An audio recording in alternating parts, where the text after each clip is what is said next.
How do you analyze these three words in a morphological way? Happy, happiness, unhappiness.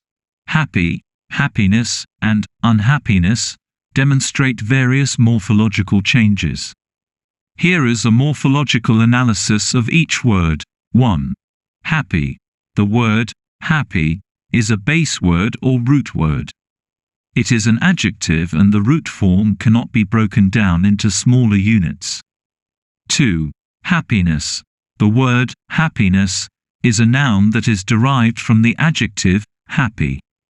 It is formed by adding the suffix ness to the base word happy.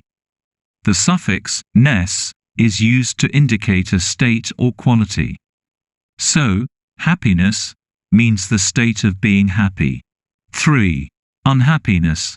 The word unhappiness is also a noun that is derived from the adjective happy.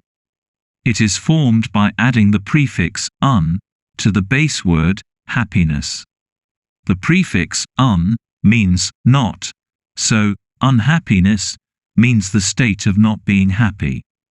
In summary, happy is a base word, happiness is a derivative noun formed by adding the suffix ness to happy, and unhappiness is also a derivative noun formed by adding the prefix un to happiness.